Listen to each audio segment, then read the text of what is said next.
6 ઉછીનું માંગનારાઓ. આ ઉછીનું માંગનારાઓમાં ખાસ કરીને ભાગ બીજામાં હવે આપણે આગળ વિશેષ માહિતી લઈશું. નટવરલાલ પ્રભુલાલ ભુજ એના લેખક છે. સાહિત્ય પ્રકારની દ્રષ્ટિએ હાસ્ય નિબંધ એનો પ્રકાર છે. શેમાંથી લેવામાં આવે તો રામરોટી બીજી, જે રામરોટી પ્રથમ, રામરોટી બીજી, રામરોટી ત્રીજી, આમ 3 સાહિત્ય પ્રકારમાં એને જે આલેખન કર્યું છે નટવરલાલ, એમાંથી જે રામરોટી બીજી છે એમાંથી આ હાસ્ય નિબંધ લેવામાં આવ્યો છે. નટવરલાલનો જન્મ 19/10/1906, મૃત્યુ 9/1/2000. આમ આ જે કૃતિ છે એ હાસ્ય નિબંધ જે છે એમાંથી આપણે અગાઉ આના પહેલાના વિડીયો દ્વારા મેં તમને સમજાવ્યું હતું કે કોઈ શોષિત વર્ગ અને શોષણ વર્ગ આ સમાજમાં બે વિભાગમાં જોવા મળતા હોય છે. શોષિત વર્ગ અને શોષણ વર્ગ એટલે જે લોકો શોષિત કર્યા કરે છે એને શોષણ જેનું થતું રહે છે એ વર્ગ એનો ભોગ બન્યા કરે છે.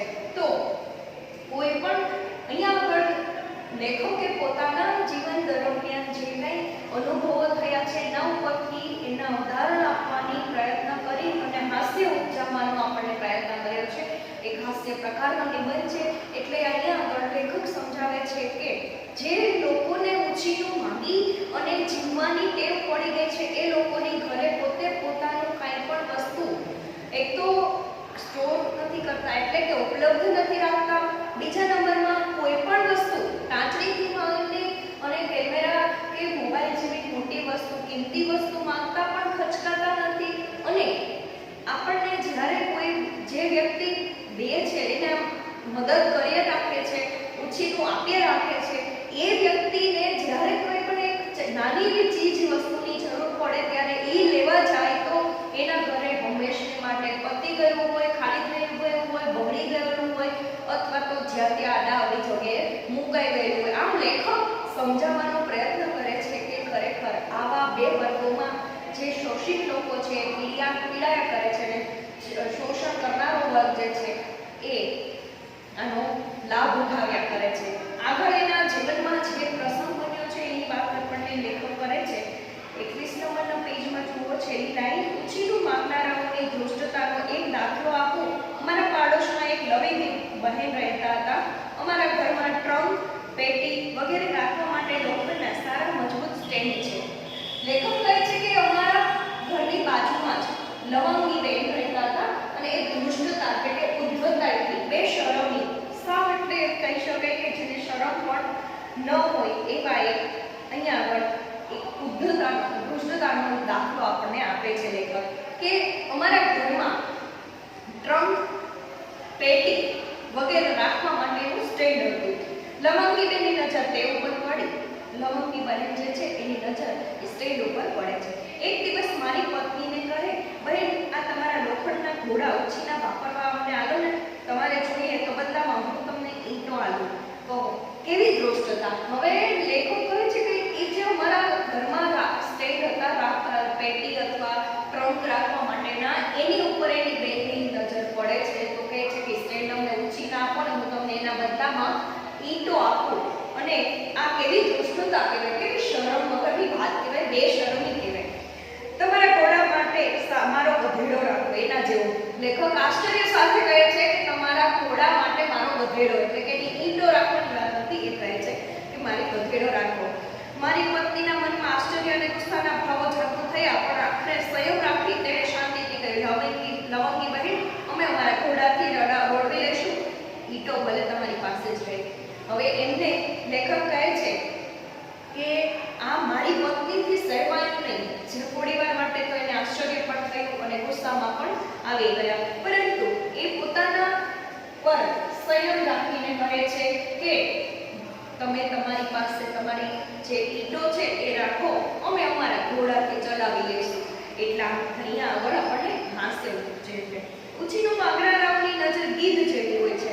જે ઉછીનું લેવા જતા હોય એની નજર ગીધ જેવી. લેખકે કીધું કે એક મોટું માંસાહારી પક્ષી ગીધ છે એ ખૂબ ઊંચાઈએ હોય છતાં નીચે પૃથ્વી ઉપર કાંઈ પણ એને પોતાનું જ્યારે ભક્ષણ કરવા માટેનું કોઈ એવું વસ્તુ નજરે ચડે તો એટલી ઊંચાઈએથી પણ નીચે સુધી એને દ્રષ્ટિ જતી હોય છે. અને આવા ગીધની નજર જે છે એ એકદમ તીક્ષ્ણ હોય છે. માંસાહારી પક્ષી છે, બહુ મોટું પક્ષી છે. એની વાત લેખકે કરતા, એની ઉદાહરણ દેતા આપણને લેખક એક હાસ્ય ઉપજાવે છે કે આવા લોકો જે છે ઉછીનું માંગનારાઓ એ ખરેખર એક ગીધ જેવા હોય છે અને એની નજર ગીધ જેવી હોય છે. શું તો કે ઝીણામાં ઝીણા વસ્તુ જે પણ આપણા ઘરમાં આવે એ એને જાણ્યા વગર, ખબર પડ્યા વગર લે જ નહીં, એવી એની નજર હોય છે. એટલે કહે છે ગીધ જેમ તાજા મરેલા જાનવરને સૌ પહેલું ભાળે છે તેમ આડોશી પાડોશના ઘરમાં કોઈ નવી ચીજ આવે કે તરત આવા ઉછીનું માંગનારાઓની નજર સર્વપ્રથમ પડે છે. તેઓ એમ જ માનતા હોય છે કે વસ્તુ તેમના પોતાના માટે જ આવી છે. હવે લેખક કહે છે કે ગીધની નજર આટલી ઊંચાઈએ હોવા છતાં તાજું મરેલું માંસ હોય જો એના ઉપર પડી જતી હોય અને ગીધ એનું ભક્ષણ કરવા માટે પહોંચી જતું હોય, એમ જ આવા ઉછીનું માંગનારા લોકો હોય છે એ સમૂહમાં પણ એ લોકોની નજર પણ ગીધ જેવી હોય છે. અને આપણા ઘરમાં જો કંઈ પણ નવી વસ્તુઓ આવી કે તરત જ તેમને ખબર પડી જતી હોય છે અને તરત જ આપણા ઘરે એ લેવા માટે થઈને પહોંચી જતા હોય છે. આનું ઉદાહરણ આપતા લેખક કહે છે ગીધુભાઈ મેનાભાઈ દંપતી ઘણા વર્ષો સુધી અમારા પાડોશી રહ્યા હતા. એમનું ખરેખર સજોડું હતું, કારણ બંને ઉછીનું માંગી જીવનના શોષક વર્ગીય પ્રાણી હતા.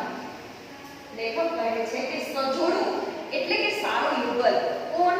તો કે ગીધુભાઈ અને મેનાભાઈ આ બંને સજોડું હતું, ખરેખર સારા હતા. પરંતુ એ અમારે ત્યાં આગળ કહેવાય કે અમારા ઘણા વર્ષો સુધી એનો અમારા પાડોશમાં રહ્યા, પરંતુ કંઈ ને કંઈ એમને ઉછીનું માંગીને શોષક વર્ગીય પ્રાણી હતા.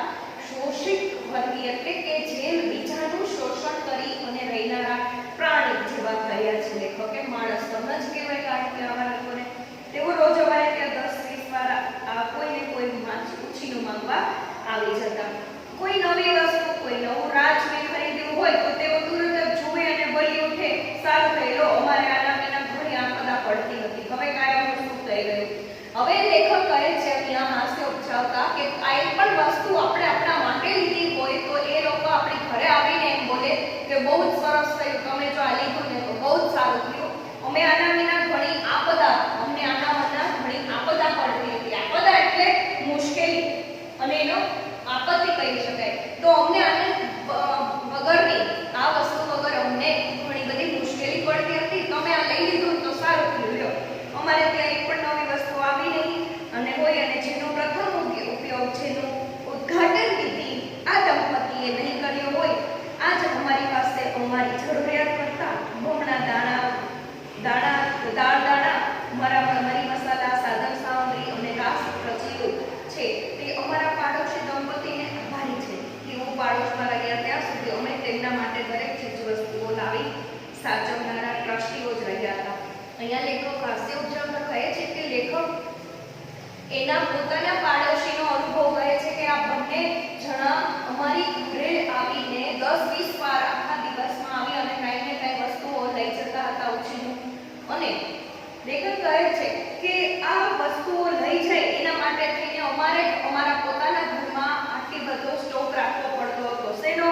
તો કે મસાલા, દાણા અને મરી મસાલા અને સાધન સામગ્રી તો ખરી જ. અમારું ઘર છે એ રાજ રચીલું બની ગયું હતું અને અમારા જેવા ટ્રસ્ટીઓ જે હતા, એટલે કે પોતે બીજાને આ વસ્તુ આપી અને પોતે ટ્રસ્ટી અનુભવે છે કે અમે સાચવનારા ટ્રસ્ટીઓ રહ્યા હતા એ લોકોના. તેઓ જે કંઈ ઉછીનું લઈ જાય તે કંઈ પાછું મળે, આપી જાય નહીં. તેથી કેટલી વસ્તુ અમારે તેમની ગણતરીએ વધારે લાવવી પડતી. જો તેમ ન કરતા હોય તો આવા કેટલાય પ્રસંગ આવતા જ્યારે અમારી વસ્તુ એ લોકો ઉછીનું લઈ જતા અને ખરેટાણે અમે તેના વિના ખટ્યા રહેતા. લેખક કહે છે કે જ્યારે કાંઈ વસ્તુ અમે આવી લાવતા તો અમારે એની વધારે ને વધારે એટલા માટે એનો સ્ટોક રાખવો પડતો હતો કારણ કે એ લોકો અમારી વસ્તુ લઈ જાય અને પાછી દેવાની તો આવે નહીં. એટલે જ્યારે અમારે એ વસ્તુની સાધન સામગ્રીની જરૂર પડે ત્યારે આ વસ્તુ રાસ રચીલું એટલે ઘરનો સામાન જે કહેવાય કે આ ઘરનો સામાન જે છે એ અમારે ઘરે વધારે પડતો સ્ટોક થવાનું કારણ શું હતું કે એ લોકો લઈ ગયા હોય એ પાછી આપી પણ ન ગયા હોય. આવા સમયે જ્યારે અમારે એના વગરનું અઠ્યા રહેવું પડતું, એટલે કે એના વગરનું ચાલ્યા લેવું પડતું હતું. આ કારણથી આજે અમે પૂર્ણ પરિગ્રહી જ નહીં પણ બેવડા પરિગ્રહણવાળા થઈ ગયા છીએ. અમારી પાસે બે કુટુંબને ઉપયોગમાં આવી શકે તેટલા ગણી મરી મસાલા, ગાદલા ગોદડા, ઠામ વાસણ, અરે પેન ઘડિયાળ સુધા છે, પણ મને લાગે છે કે હકીકત મેં કહી દીધી તે ભૂલ કરી. હવે લેખકો અહીંયા કહે છે કે અમારી પાસે આવું વસ્તુઓ શું કામે ડબલ રાખવી પડતી હતી, કારણ કે એ લોકો લઈ જાય તો આપણે આપણી જરૂરિયાતના સમયે એના વગરના ન રહે, એટલા માટે અમે અમારા જે ઘરમાં બે કુટુંબને ભરણ પોષણ થઈ શકે એટલી વસ્તુઓ અમે મરી મસાલા, ગાદલા ગોદડા, ઠામ વાસણ, અરે પેન ને ઘડિયાળ જેવી ચીજ વસ્તુઓ પણ એને ડબલ રાખવી પડતી હતી. લેખક આમાં પણ હાસ્ય ઉપજાવે છે કે ભૂલ થઈ ગઈ મારાથી, આ કહી દીધું. મને ભય લાગે છે કે આપણા સમાજમાં ઠેર ઠેર વસતા ઉછીનું માંગીને જીવનારા પરોપરી જીવ જે છે એ મને ખાસ પત્ર લખી અલબત્ત પાડોશી પાસેથી પોસ્ટકાર્ડ ઉછીનું માંગીને કે પછી નોટપેડ મારી પાસેથી આ બધી વસ્તુઓ ઉછીનું મંગાવશે. ખેર થયું તે થયું. હવે લેખક કહે છે કે આ બધું મારી પાસે શું કામ હોય, કારણ કે એને ખબર છે લેખકને કે આવું વસ્તુ જે માંગીને ઉછીનું માંગીને જીવનારા પરોપરી છે, બીજા ઉપર આધાર રાખીને જીવનારા લોકો છે, એ મને ખાસ પત્ર લખશે. ઈ પત્ર લખશે એ પણ એનું ઉછીનું પોસ્ટકાર્ડ લઈ આવી અને લખશે અને નોટપેડ પણ મારી પાસેથી લઈ જશે. હવે આવી જ વસ્તુઓ પણ ઉછીનું માંગીને કરતા હોય તો અહીંયા પણ લેખક એક હાસ્ય ઉપજાવે છે. ઉછીનું માંગનારાઓની એક ખાસિયત હોય છે કે તેઓ ઉછીની લીધેલી વસ્તુઓ બેપરવાહીથી વાપરે છે, કારણ કે તે તેમની નથી હોતી અને પછી જ્યારે વસ્તુ ભાંગે તૂટે કાં તો વસ્તુનો દોષ કાઢે છે અથવા આપણો કાઢે છે. જ્યારે આવી વસ્તુઓનો ઉપયોગ કરી અને ફરી પાછું એને દેવા આવવાની વાત તો ક્યાં રહી, પરંતુ જ્યારે કોઈ વસ્તુ એ લોકો વાપરે છે ને તો એ પણ બેપરવાહીથી વાપરે છે, કઈ ચિંતા કર્યા વગર વાપરે છે. શું કામ? તો કે આ પોતાની વસ્તુ નથી, બીજાની વસ્તુ છે. અને બીજું વસ્તુ એ કહે છે કે જ્યારે કંઈ પણ વસ્તુ વાપરતા તૂટી જાય, ભાંગી જાય તો એ વસ્તુનો દોષ કાઢે. દોષ એટલે એમાં ખામી. એમાં એ લોકો એવું વિચારે છે કે આ તમારી વસ્તુ છે એ નબળી હતી એટલે તૂટી ગઈ છે, અથવા તો એ લોકો એવી વિચાર કરે છે કે તમારો એમાં તમારો વાત છે, એ અમારો વાત નથી. આમ આ વસ્તુનું અહીંયા આગળ લેખક હાસ્ય ઉઠાવે છે. થોડા વર્ષો પહેલા નારંગીનો રસ કાઢવાની નવી જાતના કાચના સંચા નીકળેલા. અમારા માટે આવો સંચો અને થોડી નારંગી લાવ્યો. ગીધ દ્રષ્ટિ વિધુભાઈ અને મિની દ્રષ્ટિ બેનાબેન તે દેખી ગયા. ગીધ દ્રષ્ટિ એટલે ગીધ જેવી દ્રષ્ટિ, મિની દ્રષ્ટિ એટલે બિલાડી જેવી. બિલાડીની નજર જેમ દૂધ ઉપર પડી હોય અથવા સુગંધ લઈને પણ બિલાડીને ખબર પડી છે કે આ ઘરમાં ઘી બળ્યું, એટલે એક એવી નજરથી એમાં એક મોકો ગોતતી હોય કે હું ક્યારે લોકો દૂર જાય અને હું જેમાં ઘીમાં મોઢું નાખી આવું, દૂધમાં મોઢું નાખી આવું. એટલે આવી બિલાડીની દ્રષ્ટિ હોય છે. એવી જ એના પાડોશી જે છે એની દ્રષ્ટિની અહીંયા વાત કરી છે. બેનાબેનની દ્રષ્ટિ પણ મિનીબેન જેવી. તો તુરંત જ તેમણે કહ્યું, ના આ શું રસ કાઢવાનો સંચો લાવ્યો તો જરા જોઈએ તો ખરા તે કેવું કામ આપે છે. બે નારંગી પણ ઉછીની આપજો. સંચો અને નારંગી લઈ.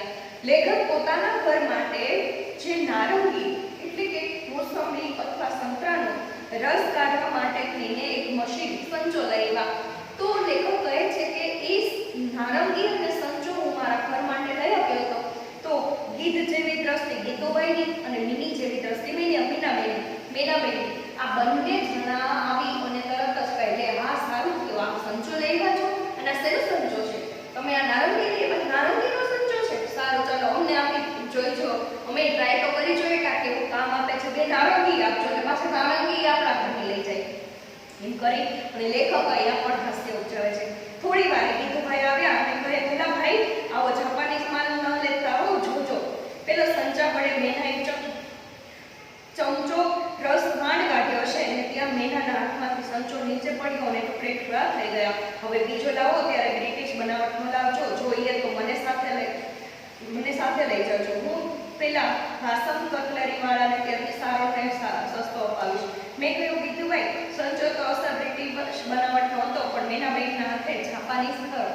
એટલે અહીંયા આગળ લેખક કહે છે કે જ્યારે એ પાછો આપવા આવ્યા સંચો ત્યારે એ સંચો મેનાબેનના હાથમાંથી નારંગીનો રસ કાઢતા કાઢતા પડી ગયો હતો, તો ટુકડે ટુકડા થઈ ગયા એટલે ભાંગી ગયો. તો કહે છે લેખક કે જ્યારે એ પાછા આપવા આવે છે ત્યારે આપણને આવું બોલે છે કે તમે હવે આવી ચાઇનીઝ આઈટમ લઈ આવતા નહીં, કારણ કે આ વસ્તુ જે છે એ સાવ અકલાદી હતી અને સંચો લઈ ગયા છે. જાપાનીઝ માલ હવે લેતા નહીં. આવા જાપાનીઝ માલ શું કામ? કેમ કે તરત તૂટી ગયો. હવે લ્યો ને ત્યારે સારી કંપનીનો મોંઘા મહિલો અને બ્રિટિશનો, એટલે કે છે કે બ્રિટિશ બનાવટનો લેજો.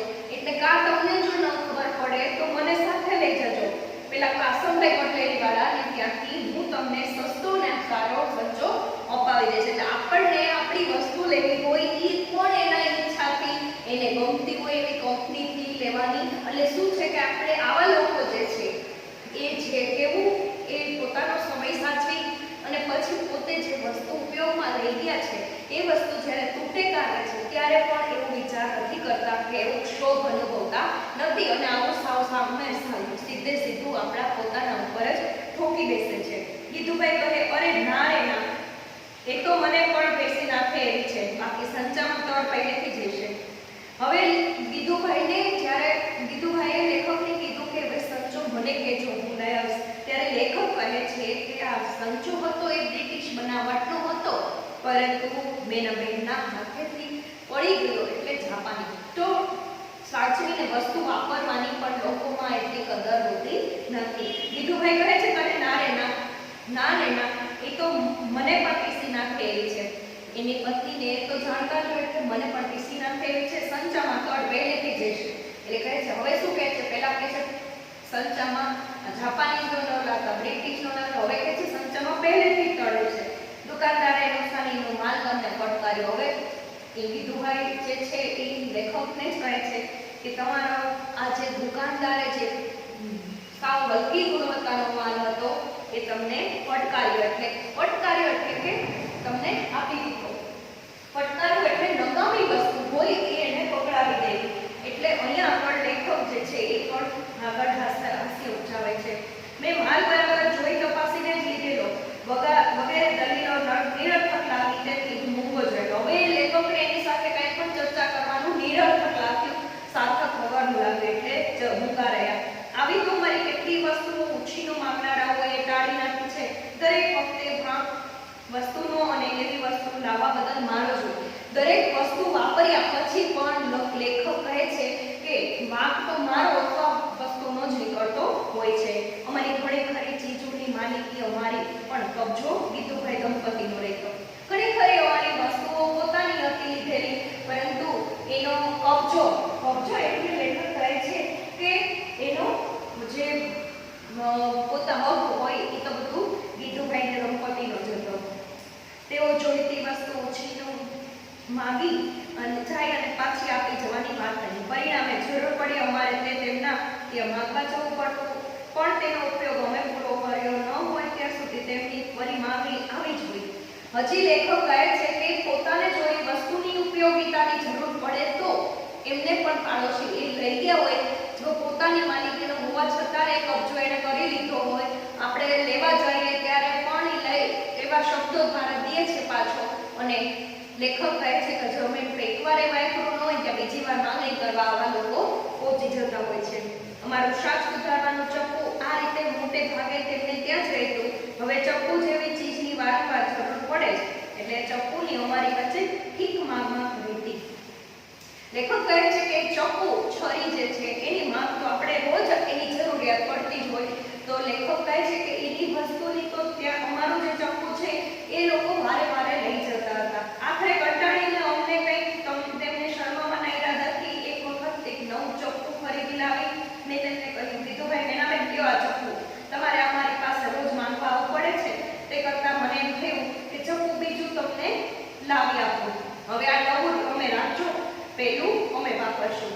લેખક કહે છે કે આ ચપ્પુ જે છે એ તમારે રોજ અમારી ઘરે લેવા માટે આવવું પડે છે, જેથી કરીને રોજ વારે વારે આવવું ન પડે એના માટે હું તમને આ તમારા માટે ચપ્પુ લઈ આવ્યો છું.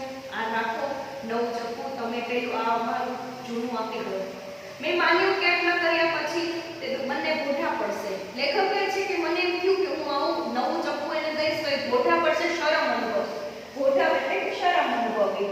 એટલે એને શું કહે છે કે હાલતા ને ચાલતા ચીજો ઓછીનું માંગવાનું બંધ નહીં કરે તો પણ પાછું તો ઓછી તો કરી જ નાખશે. એટલે હાલતા ચાલતા લેખક પાસે જે કઈ વસ્તુ લેવા આવે છે એ માટે એ ઓછી તો કરી જ નાખશે, કદાચ ભલે બંધ નહીં કરે પણ મારી માન્યતા ખોટી કરી. તેમણે લેશ માત્ર શરમ વિના કશી આનાકાની કર્યા વિના ચપ્પુ સ્વીકારી લીધું. કેમ જાણે છે પોતે જ મંગાવ્યું હોય, હું લાવ્યો હોય અને ઠીક કર્યું, તમે અમારી એક તકલીફ ઓછી કરી. હવે લેખક કહે છે કે એને તો સાવ શરમ વગર જ એ ચપ્પુ રાખી લીધું અને એને તેમ જ જાણે થયું કે સાવ એમ કહેવાય કે આનાકાની વિના એને શરમ રાખ્યા વિના એ રાખી લીધું, ચપ્પુ સ્વીકારી લીધું અને કહે છે કે કેમ જાણે પોતે એને પોતાના માટે એની પાસે મંગાવ્યું હોય, પૈસા વગરનું કંઈ પૂછવાનું જ ન આવે. એટલે લેખક આવો અનુભવ દર્શાવતા પણ થોડું હાસ્ય ઉપજાવે છે અને આવા શોષિત લોકો જે છે, શોષણ કરનારા વર્ગ છે એ ખરેખર શોષક વર્ગને કેટલા હેરાન કરે છે. આવા પાડોશીઓ પણ ઘણા બધા હોય છે જેની વાત લેખકે આપણને હાસ્ય નિબંધ દ્વારા આપણને રમૂજ અને એક શૈલીમાં ઉપર કરે છે અને